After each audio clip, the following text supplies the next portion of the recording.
La Belgique accuse un retard important en matière de paiement électronique. Nous constatons encore aujourd'hui que l'utilisation du cash augmente plus fort que l'utilisation des cartes.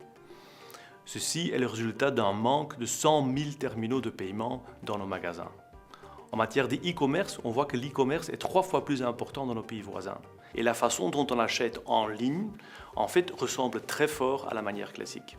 On va à la caisse et on paie avec une carte. Non seulement elle ressemble très forte, mais également elle est même voire plus complexe. Dans l'expression « changer sa manière de payer », l'attention va directement sur le mot « payer ». Et on croit que tout est là. Non, il y a aussi le mot « changer ». Et en tant que tel, changer est une difficulté. Et c'est intéressant de voir, par exemple, qu'il y a 2 types de changements. On peut changer les choses, le monde, mais on peut aussi changer la manière de voir les choses, la manière dont on voit le monde. Et c'est toute la différence, selon moi, entre l'innovation et la créativité. Il y a 2 types de changements, la réalité et la perception, mais ils ne vont pas automatiquement ensemble. On peut avoir l'un sans l'autre. Mais on se rend bien compte qu'un changement réussi, qui apporte ce qu'on attend, c'est quand il a été double. Je donne toujours l'exemple des gens qui sont en retard. Pour devenir quelqu'un à l'heure, il faut non seulement mieux s'organiser, c'est la réalité, mais aussi changer ce qu'on pense de l'exactitude, c'est la perception. Et c'est bien sûr vrai aussi pour les nouvelles technologies. On pense pas à partir de rien. On a en nous des modèles mentaux. Et les modèles mentaux nous permettent de faire des progrès. Des gens de mon âge, on a grandi avec le modèle mental du journal. Le journal, c'est quelque chose qu'on a en face de nous et l'information qui va d'un sens dans un autre, qui va de là, là. Bon.